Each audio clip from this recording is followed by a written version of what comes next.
Hi, Terry. Thanks for joining today. Paul, wonderful to be here with you. Absolutely. Thank you. So, everything that I've kind of read with you and talking to you a little bit, you're a prolific writer. You've been involved in the writing and publishing and editing industry for many moons, we'll say. And from what I can tell, you've probably I don't want to say you've seen it all, but I'm sure you've seen a lot: the good, the bad, the ugly. Yeah, I have. There's quite a variety of authors and books and such that I've encountered over the years. I've actually interviewed more than 150 best-selling authors over the years. So I learned an awful lot from them as they explained to me about how they do their craft and why they write what they write. And also, it's been So, you know great.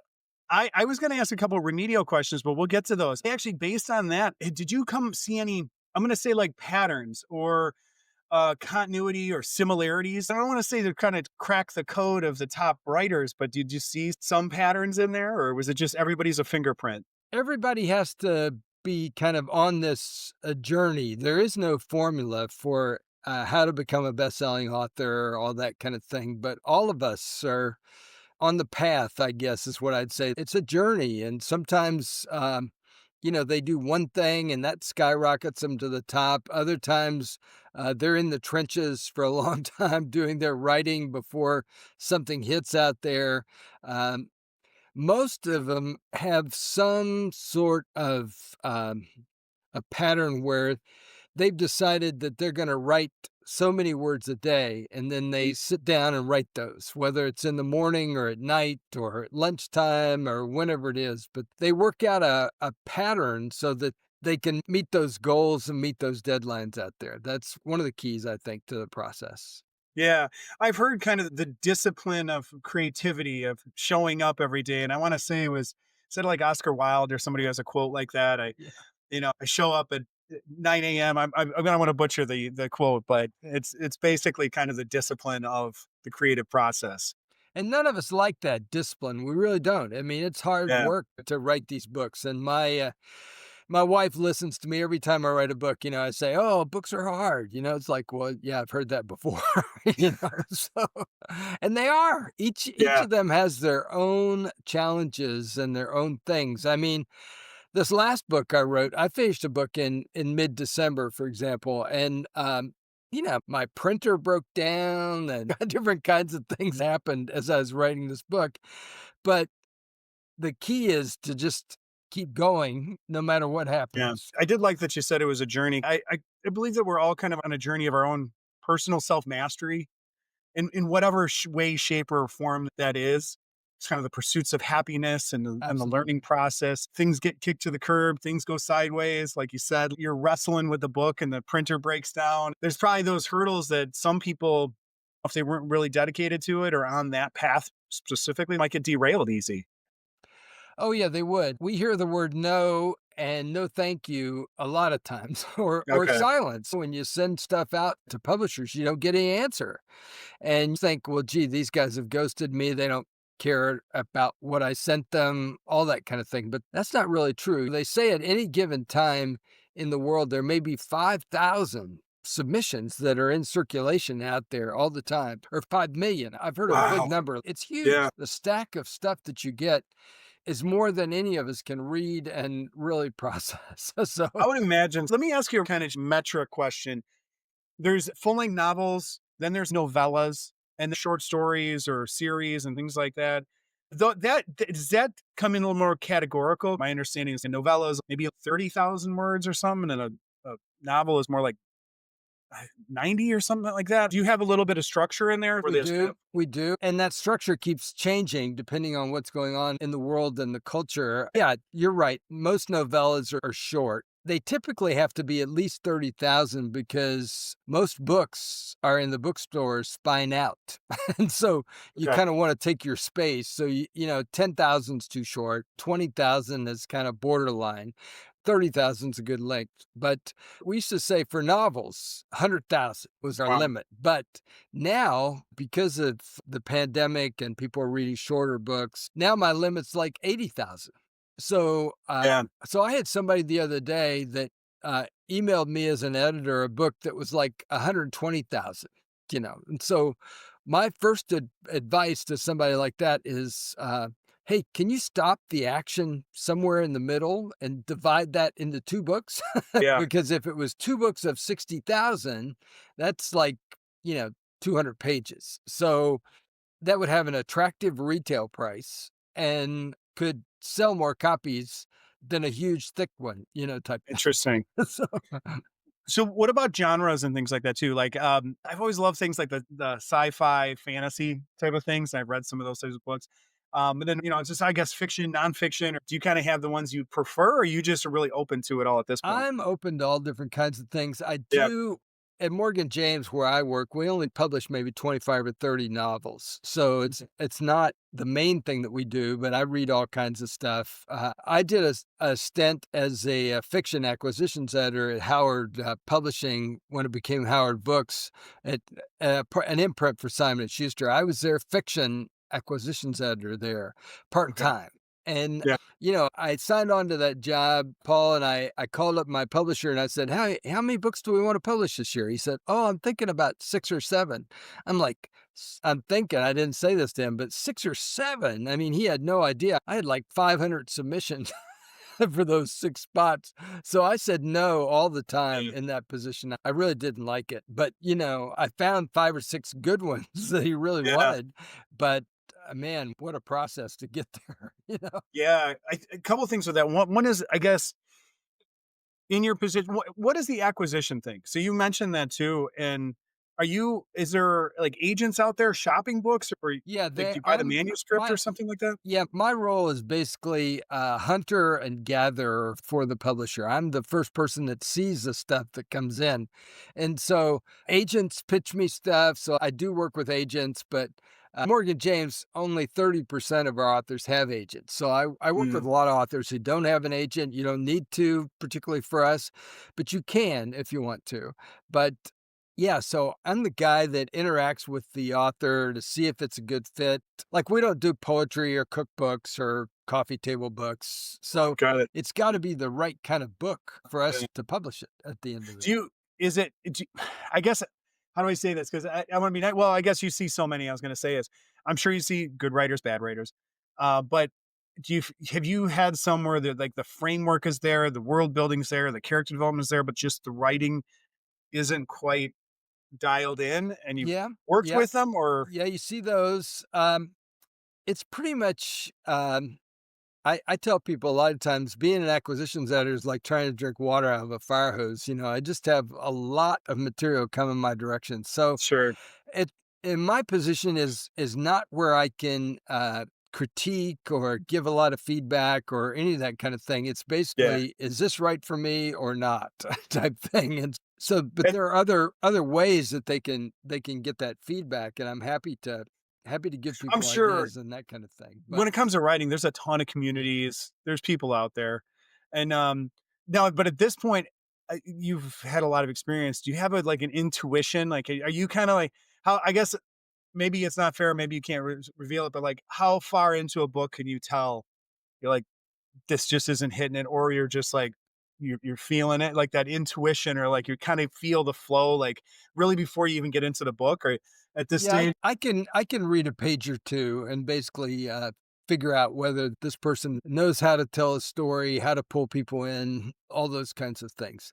The other element that's involved, particularly in nonfiction, Paul, is there's a document that we make called a book proposal.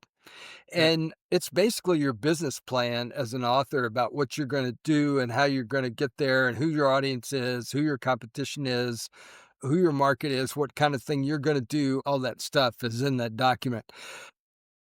I wrote years ago, I was the acquisitions editor at a publishing house, and I was not getting the type of submissions that I really wanted or needed in order to be able to get people's contract. So I wrote this book out of my own frustration called Book Proposals That Sell 21 Secrets to Speed Your Success. Now, that book's out there. It's got over 150 five-star reviews. It's helped people get an agent, get an advance, get a publishing deal. All kinds of great things have happened from that. But publishing's changed a lot Mhm. since I wrote that first book. So I went back into the book a couple years ago and I completely revised it. updated it, and so there's a revised edition of that book out there now. Your listeners can get the whole book from me for free if they go to bookproposals.ws. Now that takes you to a website where you can, there's the cover and there's this big button that says free book. And so you can download the book in whatever version you need of it. Uh, the reason I give that away, I mean, that sounds a little presumptuous that I'm giving away my full ebook. But part of the reason I'm doing that is we've learned at Morgan James that if you get that ebook from me and if you start to read that ebook, there is a high probability that you're going to turn and buy the print copy of the book. Giving away those ebooks lose nothing and actually drive print book sales in that price. Interesting. I mean, when ebooks came out years ago, we thought that they were gonna overtake print, and so Yeah. print was gonna disappear. Well, that's not really true. I mean, worldwide, it's pretty much 80% print and 20% ebook. So, we don't have to worry. Our print books aren't gonna disappear. They're gonna keep going here. I could see that too because I know that like ebooks and stuff like that, and it's just me personally, like it's just not, I don't know, the screen and kind of getting into it. There's like kind of that visceral, just the feeling and the holding it. It just seems much more impactful or my attention span. Just again, me personally, my attention span, I can hold it better when I'm reading a book versus reading it on the screen. Yeah, and You I know, so sit I at could my see that. computer all day long, so I don't really need to be reading something on my computer is the way I look at it. So, Yeah. And then you actually recently, your most recent book is the 10 publishing myths, right? it's one of my recent books. Yeah, Okay. absolutely. Yeah, because overall you've written like 60 or more books, right? I Do I have have. that number right? I have, yeah. That's My first amazing. book was published in 1992. It was a little children's book that I did. I went to a writers conference. I always encourage people if they want to get into the publishing world, one of the best things they can do for themselves is find a writers conference that's in the type of area that they want to write. And so I was at this writers conference and I went out to walk with an editor and she told me she had a problem and I always listen when these editors tell me what their problems is. And she said, Terry, I work for this publisher and we're supposed to tell kids about how they can go to the world out there. Mhm. And we don't have a single book that talks about that in all, Interesting. all the books that we publish. What kind of ideas do you have? Well, my kids were little at the time, and I was reading a lot of children's books to them. And I knew that Stephen Lawhead, who's a fantasy author, had this set of children's books that he'd done called Howard Had a Spaceship, Howard Had a Hot Air Balloon. It combined real pictures with a cartoon character to help kids get into the imagination part of it. And so I said, what if we took our real pictures at this mission group that I was working for called Wycliffe Bible Translators, and we combined them with a cartoon character to show kids that they could go anywhere, whatever occupation they wanted to do. She said, "Oh, that's a good idea. Write that up and send that to me." So I made a little note. I wrote it up and I sent it to her. Now we went back and forth, a number of times before that actually became my book, but that's my first little book that was published called When I Grow Up. I Can Go Anywhere for Jesus that came out in 1992. Very And cool. now, Paul, for being an editor and I go to conferences and I listen to authors and I say, "Hey, that's a good idea. Write that up and send that to me." Well, what I realize is that only probably maybe 10, 15% of the people that I say that to will actually go home, write it up, and send it. So, Yeah. because I don't know what happens to them. They get scared or their car breaks down or whatever happens to them, but they just don't go home and take action and send me what I'm talking about. I mean, Yeah. I follow up, I do all the things I'm supposed to do, but I can't teach them. Interesting. Well, since I kind of have your you're with you here, I was going to say that. So, like me personally, I've always wanted to write a book. I've always felt like I have books in me. And I know that I've sat down to do outlines before. I think one of the things that I've run into was there's just so many ideas. It's like this idea vomit. And I'm trying to capture too much. And I think for myself, anyways, I think everybody has probably their own hurdles and stuff. But me personally, it was just kind of condense or kind of keep it simple or, just kind of keep it in a subject matter and then maybe try to write a number of books. I don't know where my gap is, and I seem to get stuck in trying to put too much into one encapsulated arena. Yeah, I think that's a common problem. One of the ways that you could get over that in a sense is by writing for magazines, and Mm, a lot of people forget about them. Books are complicated. They're long. They're 50,000 words. They're 100,000 words. I mean, there's a lot involved in writing a book. A magazine article, on the other hand, is maybe 500 words or yeah, 1,000 or 1,200 words. Several pages. So. Uh, Writing a magazine article, you learn how to write for a particular reader, how to have a good headline, how to have a good beginning, a middle, and end, how to have a single point to your article. And, with a magazine article, it's pretty easy to reach, 100, 200,000, 300,000 people. Where yeah, in the book business, I mean, if you sell 5,000 copies of your book in the lifetime of the book, that's a good number if you did okay, that. And you can build your own presence in the marketplace just by writing for magazine articles. And, if you write 15 articles on similar topics to that same audience, they could be chapters of your book. It's all a yeah, matter of how you think about it and put it together. I mean, in the industry, say you're a blogger, like I started blogging. A, a number of years ago, I looked at all my blog entries. If I put those together right, that could be a book. and oh, so, interesting, yeah, and so I did that for a book that I wrote called Jumpstart Your Publishing Dreams. Now, it is a lot of work to take those random blog entries and then put them all together and write the transitions and all that kind of stuff. But it is possible, and so that's what I did for my Jumpstart Your Publishing Dreams book. In the industry, we call that a book because that book, it came originally from a blog. And, okay, um, that book has helped a lot of people, and, yeah. it's, gotten well reviewed and all that kind of thing. So, that's another way. If you write blogs, maybe you could take those and organize those into a book. It's all a matter of how That's you interesting. take what you have and refold it maybe and make it into something else. Yeah, no, most of your books in that I kinda capture what you're saying is almost in the teaching arena or, really helping, mentoring people in that regard. Is that a lot of your writing in that capacity, or do you have a mix? I've done all different kinds of things. I've written biographies on a lot of people like Billy Graham and Chuck Colson and John Oh, cool. Perkins and Luis Palau and Vanetta Flowers and people like that. I've done self-help books. I've done how-to books. I've done devotional books. I've done children's books. I've done just a whole range of things through the years that I've written. Are you someone that gets lost in the research? I mean, do you love the research, or are you able to keep it kind of at a surface level enough to get the information down?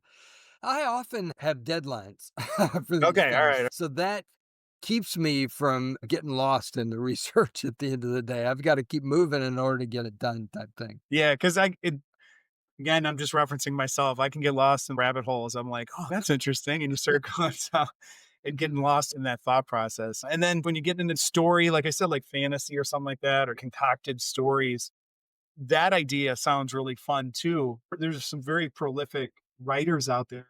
I've heard different writers speak on formulaic rule sets. And when I started this, I asked you that about patterns and stuff.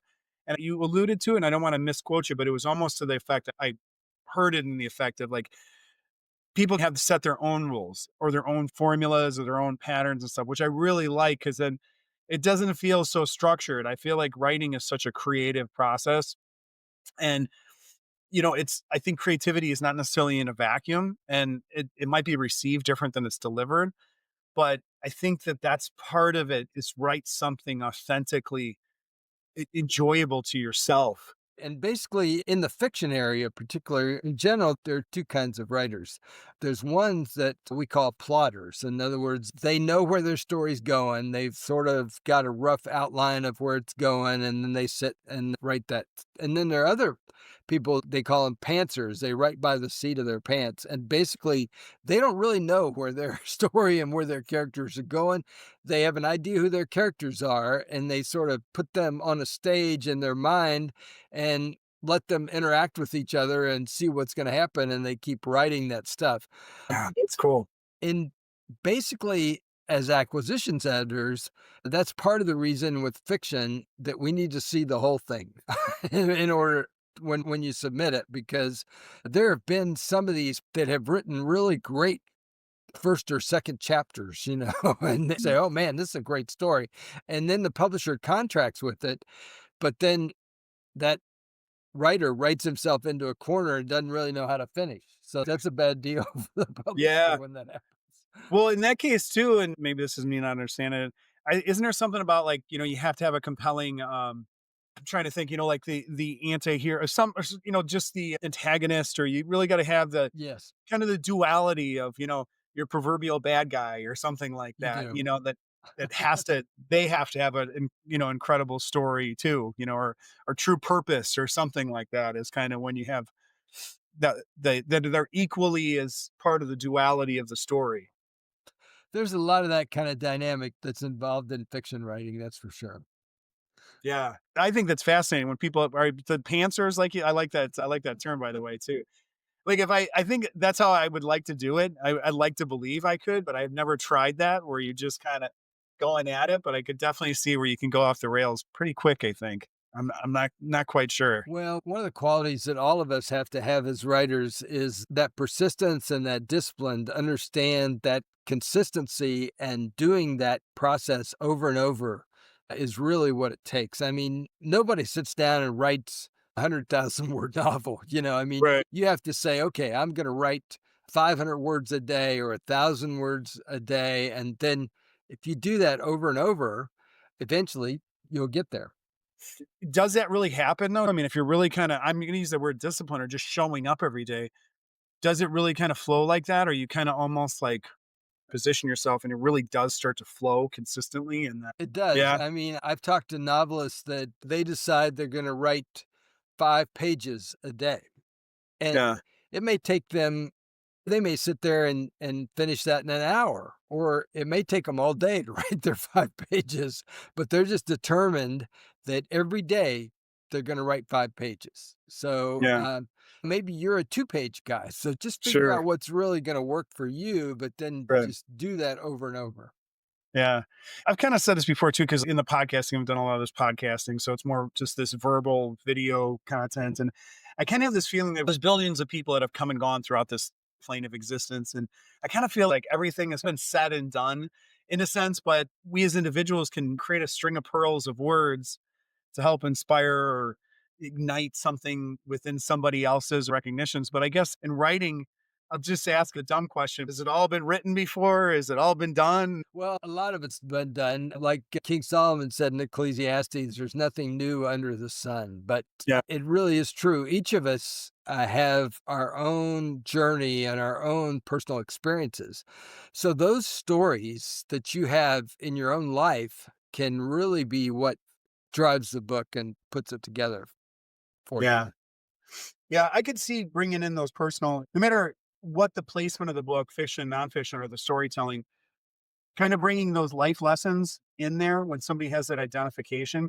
And honestly, it's when I recognize something in me, I'm like, oh, that's a different way to say it. I recognize that little bit of pain, the overcoming, or, I kind of identify with that. And there's a parallel there with the storytelling and the writing. It's It very similar. is. It is. And, you know, I mean, my wake up moment, Paul, with this whole writing business happened a number of years ago. In 2007, I was a literary agent. I had a little literary agency in Scottsdale, Arizona, and Mark Victor Hansen, the co-author on Chicken Soup for the Soul, Mm, invited me to come out to Los Angeles. He was having this event called Mega Book Marketing University.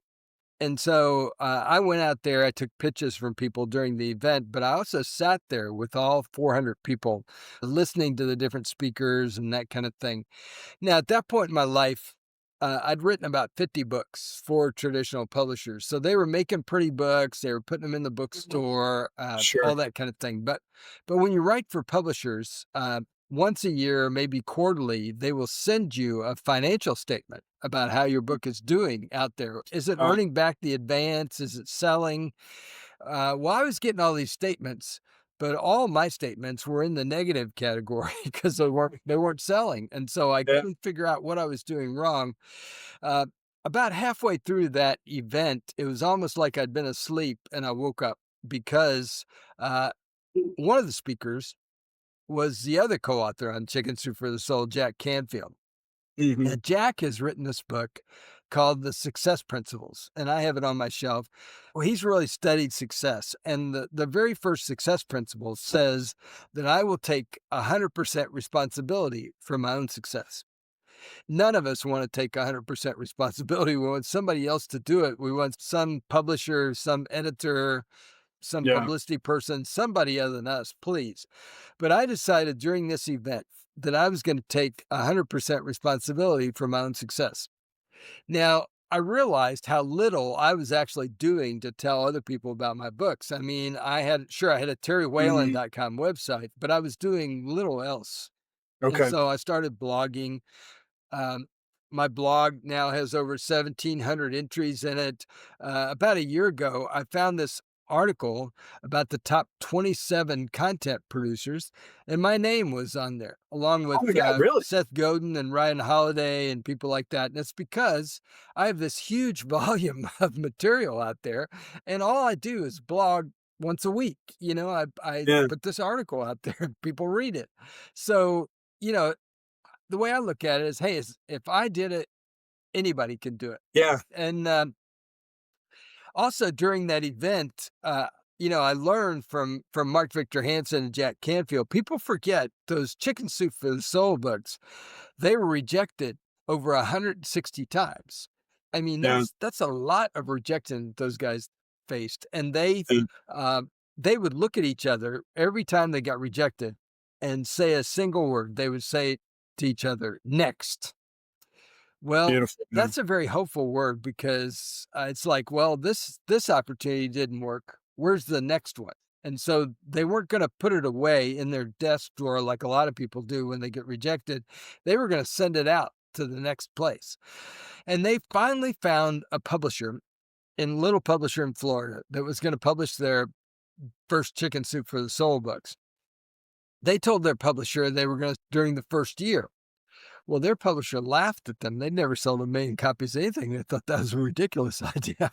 But it took them a year and a half to sell Okay. 1,000,000 books. And the way they did it is they practiced what they call the rule of 5. So they Okay. got up every day and they did 5 things to be telling people about their book. They did a podcast, a radio show, a newspaper article, a magazine article, guest blog post, something to be telling people. And they did that over and over. And ultimately it took off. And now Chicken Soup for the Soul is one of the best selling series in the English language. I mean, it's amazing the amount of books they've sold through the years. Yeah. Thank you for all that info because I was gonna ask you, my understanding was is that book got rejected, so many times. But that's, like, I mean, talk about, like, just the tenacity, the perseverance to keep continuing to go. Not many people do that. In not even in just the book industry, just in many aspects of our lives. I think people give up way too soon. I think there's what is it? There is a book like Acres of Diamonds, and then there's other books like I think like that. That's the essence of stopping short. Um, and I think so many people do that. But to be that strong of an advocate, or self marketing, or self promotion, and your own PR, nobody else is. I don't want to say nobody else is going to do it, but who's going to believe in it other than yourself? Well, Is yeah, passion. you're the person. I tell authors this all the time. I mean, you're the person with the greatest passion and greatest interest in your own book. So you want to take that and use that as fuel to be putting yourself out there. I mean, most of us as writers, we're introverts. I'd rather sit in a corner and read a book actually than be on a stage somewhere, but I still get up on the stage and do my thing, whatever I'm supposed to do, because that's the way that people are going to learn about what I do in my book and all that kind of thing. P.T. Barnum, one of the greatest promoters out there, said it simple. He said, without promotion, something terrible happens. Nothing.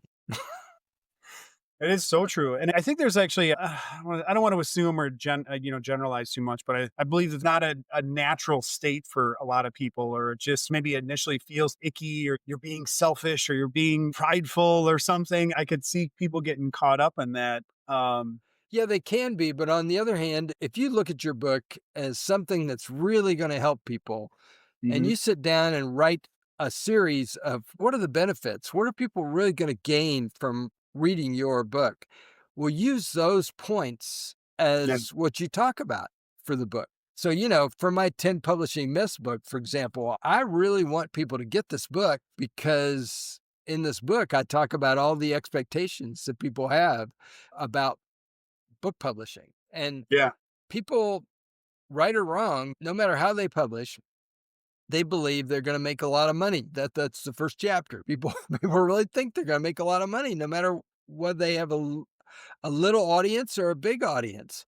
Yeah. They all believe that, and that's not necessarily true. I mean, your motivation for writing your book, a lot of what happens in the publishing process is outside of our control as authors. Mhm. We can't control word of mouth, for example. That's the best way for books to be promoted. We don't really know how that happens. I mean, really, even though people have studied it and all that kind of thing. Sure, there's a way to sort of stimulate buzz for your book and all that kind of thing. But uh, you have to really look at these different myths and sort of plot your own way forward and take your own responsibility. So, like, I always encourage people, no matter who's going to publish the book, to sit down at Google, write that publisher name into Google along with the word scam or complaints. And Okay. see what publisher has people complain. I mean, we have people Sure. complain about us at Morgan James, but there's only a few of them. I mean, we've been around over 20 years. We've sold over 20 million books. I mean, we have a real track record as far as what we're doing out there. But if you type that publisher's name in along with the word scam or complaint, and you see pages and pages of Hmm. people complaining about something, that should be a red flag to you that maybe you shouldn't publish with those people, at the end of the Yeah. day. Yeah, I guess, I mean, you've been doing this a while too. I mean, you said that it changed, but are things more accessible now? As far as like, so say, for example, if I have a book and I'm going to just start Googling, like, I don't know any publishers. I don't even know where to start. You know what I'm saying? Like, um, I think there's a lot of information out there that's accessible. Is it one of those things where I just blanket it? If I'm a new author, I just start sending it to all sorts of publishing houses. Is it like the shotgun effect, or do you recommend that people be much more precise and much more careful with that? Well, I think it's better if they have a game plan, if they know the publishing houses that they're sending it to, they even publish those kinds of books. I mean, all of us within the publishing community have a thing we call guidelines that are on our Hmm. site. So we kind of tell you up front what we're looking for, what types of books. And so if you send us something that we're looking for, we're much more likely to take a serious look at it and possibly publish that book. I think it's better if you're more precise. And those of us that are in publishing, we're looking for people that have been published to publish Yeah, them sure. again. So, write for those magazines like I was talking about earlier. There's guidebooks. Go to your public library, get a market guide. It comes out every year. Find the current one, find the name of the editor to send it to, and that's much better to do it targeted like that than Yeah. sort of to whom it may concern. I got one of those emails even this week from somebody, I think in South Korea. And I don't have any idea how many thousands of people he sent that to, or whether he just sent it to a couple, Sure. including me. I don't have any idea. Do you see some people try to do their own PR ahead of time before they start publishing it to publishers? I mean, do a lot of social media campaign, try to get reviews. I think there's what is it, like Amazon, KDP, and try to get some traction before they even try to do a bigger launch. Yeah, you can do that kind of thing. Years ago, we didn't really track books sales in the bookstore and that kind of thing, but now Nielsen Bookscan really tracks book sales quite precisely in the bookstores. It's a very expensive subscription to do that, but what people don't realize is you can publish with Amazon. It doesn't cost you much, or if anything, to publish with them. But when you do that, you're already establishing a track record Yeah. that's public that we can look at. So, you just want to be cautious about what you're doing and sort of smart about the way that all works out for you. Yeah. Well, I am glad that you said too about the money thing. That was my interpretation too. I think at this stage, if you're knowledgeable and understand what you're doing, but I think at this point, my understanding was a lot of times people write the books, build their personal brand or a career move, to aid in their career path and things like that. Those are all good reasons. It gives you the authority. It opens doors. You can start speaking at your Chamber of Commerce or That's Kiwanis true. or Rotary, get those kinds of opportunities. But yes, it can be a great door opener to write a book and get it out there. You had written about a platform. Why does it? What is a platform for an author's? Do they need one? Does every author need one? Everyone needs one. Everyone starts Okay. out small. I always encourage authors to build their platform on something that they can control. They don't real often think about this, but people will tell me, well, I built my audience over on YouTube channel, or I built my audience on Mhm. Facebook or LinkedIn.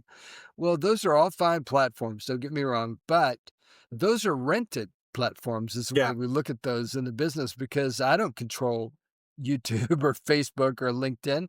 Matter of fact, knowingly or unknowingly, I could violate their terms and get kicked off of there tomorrow. Absolutely. So I don't want to build something on there that I could really lose tomorrow. So, you know, build your website on your own website, your own blog, your own newsletter.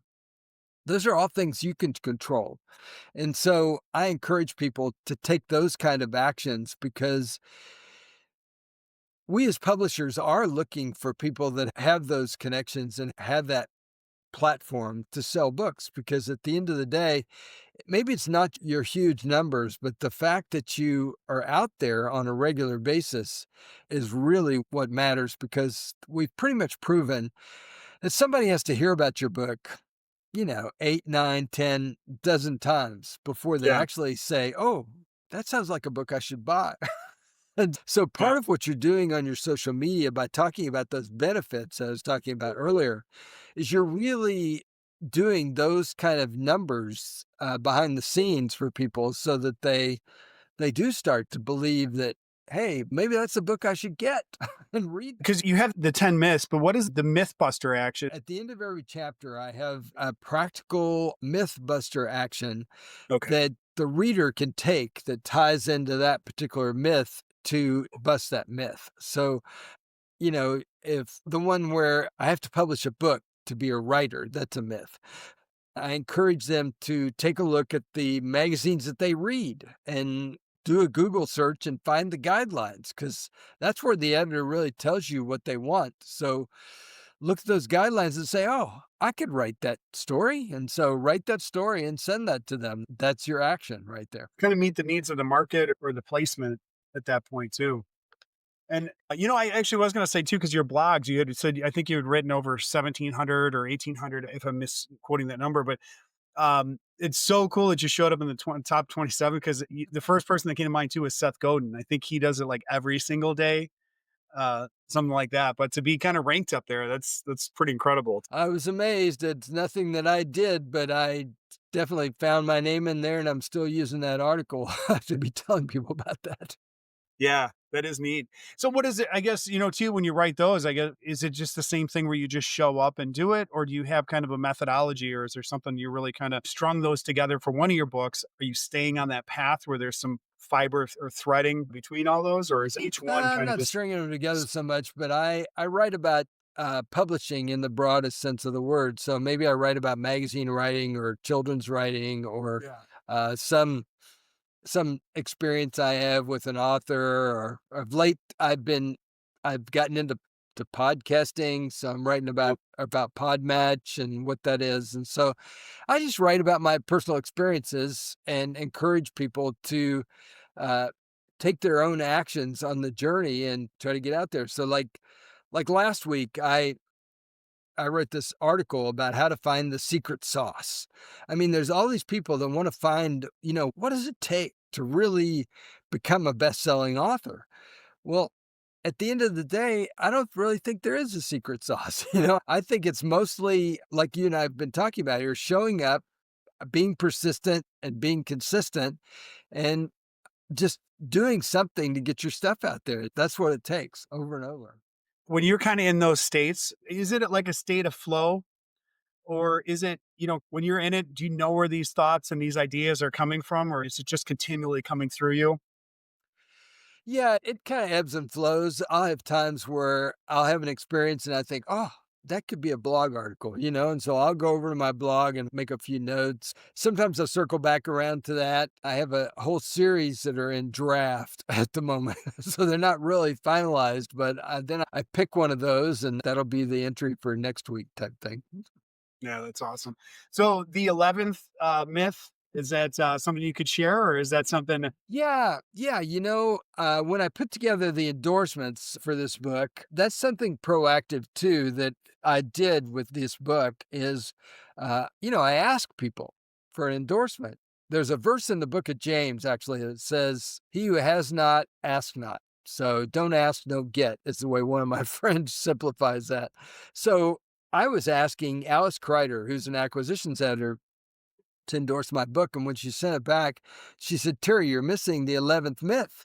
I'm like, "Okay, Alice, I'll bite. What's the 11th myth?" She says, "Well, the 11th myth should be that if I send my book to Oprah Winfrey, she'll book me on her show."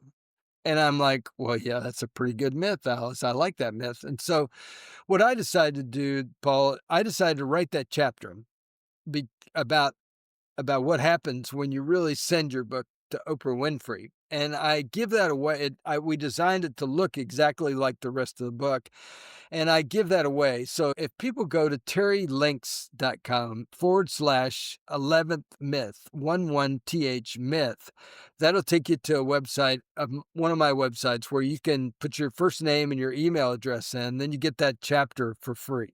So it's just a way that I want to help people out there. Um, a lot of people in the publishing community, Paul, are really hard to reach. I Mm, mean, you send stuff to editors and agents, and they don't yeah. even respond. You don't even hear from these people. Is it more accessible these days, or is it just there's so much noise and so many people trying to do it that there's almost a barrier of this kind of ambiguous or nebulous connection points? But what I try to do is I try to be the exception. I even have my personal email address in my ex Twitter account because I Yeah. want people to be able to reach me. And I want them to reach me on email or however they can get a hold of me. That's why I do that. And I answer my email, I answer my phone. I really try to be one of the most accessible people that are out there. And what I've learned is these people look like they're ghosting you, they're not responding. But when I've been in some of the top literary agencies and publishing houses in this country, these people are all sitting around asking me, they're saying, "Okay, Terry, where's the next best-selling novel? Where's the next best-selling children's book? Where's the next best-selling nonfiction book?" So what that tells me is that they may not be responding to your pitches, but they are reading them.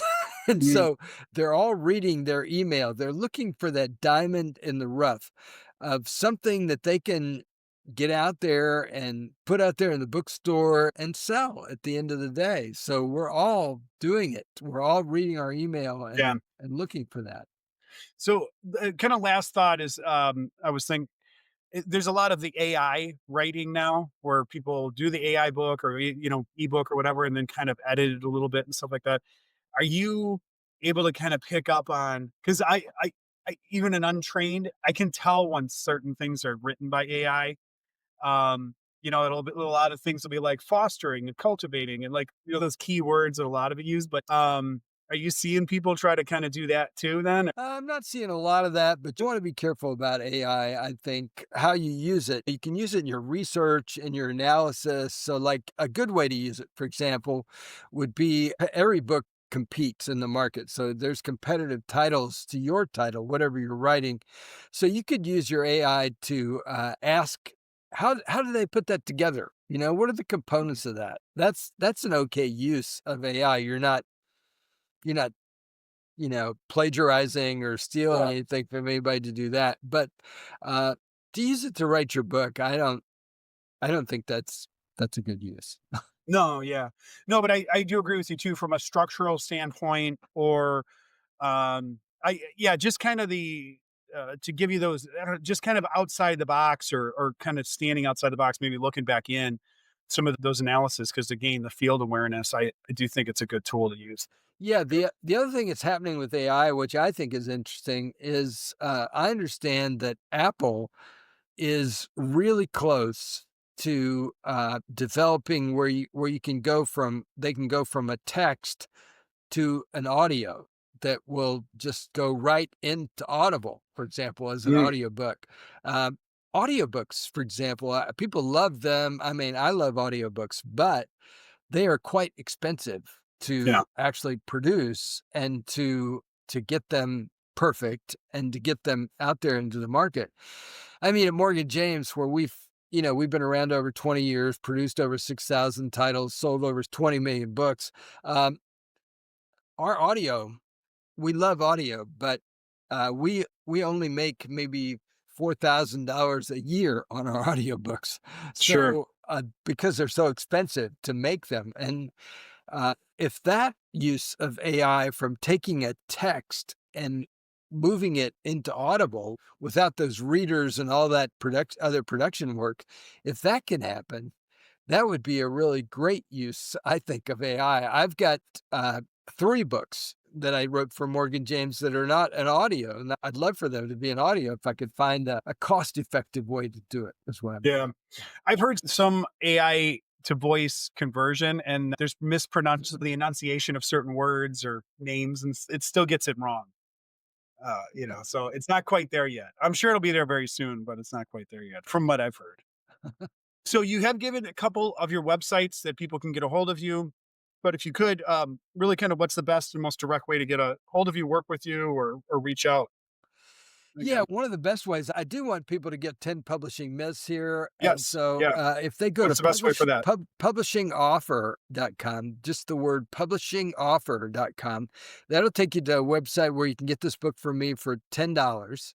That includes the shipping, along with over $200 worth of bonuses, so, I really try to make it easy for people to get this, and it's a practical book. I want them to be able to get it. I got my friend, Jerry B. Jenkins, who's, you know, he's been on the New York Times list 21 times, sold over 70 million books. He wrote the foreword for the book. So, I've got a lot of different things like that that I put together in this little book, 10 Publishing Myths of mine. Yeah, no, it sounds incredible too. So definitely that's a huge value. So I appreciate that. So perfect. Thank you so much for joining today. This was great. Thank you, Paul. I appreciate the opportunity.